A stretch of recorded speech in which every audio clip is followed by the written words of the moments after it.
Hello there everyone, GrimmChorizo here, and welcome to Wrestling Roundup, the show where I give you this week's wrestling news, rumors, and recap. So let's get started with the results from Money in the Bank.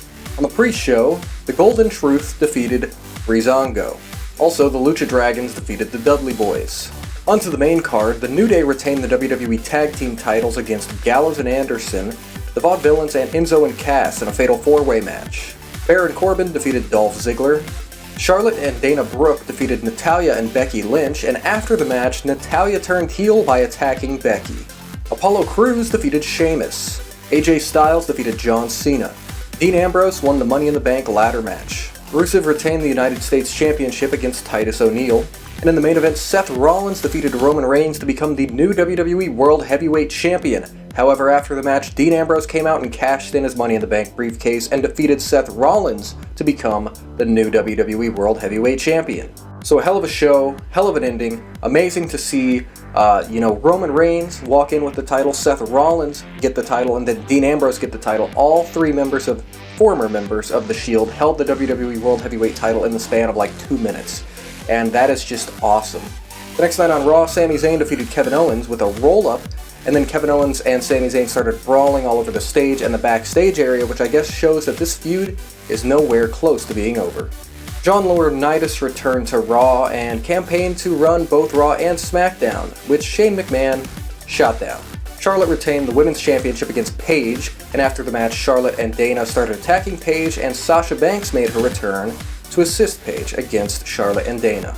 Another big return, the Wyatt family, minus Luke Harper, made their return to Raw, and they were interrupted by the New Day, the WWE Tag Team Champions.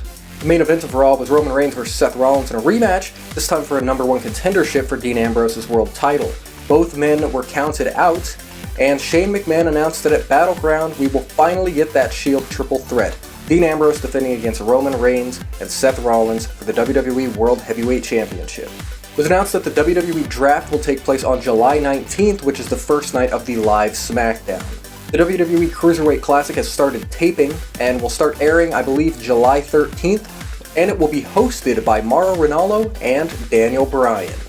Earlier this week, Roman Reigns was suspended by WWE for 30 days. Yes, I can't believe it either, but apparently he violated the wellness policy. It hasn't been released what he did or what he used, but he has been suspended for 30 days. I can't believe this. I figured if he did violate the policy that they would just let it slide because he's Roman Reigns, but apparently not. However, he should be back for the triple threat at Battleground. This past weekend was Money in the Bank, but it was also New Japan Pro Wrestling's Dominion, which was also an amazing show. We had some crazy title changes, like the Young Bucks winning back the junior tag team titles. We had the Briscoes win the heavyweight tag team titles. We had Shibata win back the Never Openweight title. We had Michael Elgin defeat Kenny Omega in a ladder match to win the IWGP Intercontinental Championship, and we had Okada defeat Naito to win back the Heavyweight Championship. So it was an all-around awesome show. A great weekend for wrestling.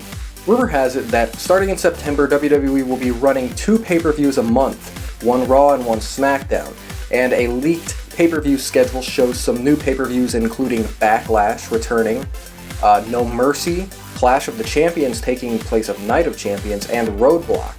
So I'm actually not too thrilled about having 2 pay-per-views a month. It's just too much for me. One is fine. One is plenty. I would even be okay with one every other month. But it looks like they're going to be doing 2 a month. I'm not going to be able to watch all this, but I guess it makes the network a better value.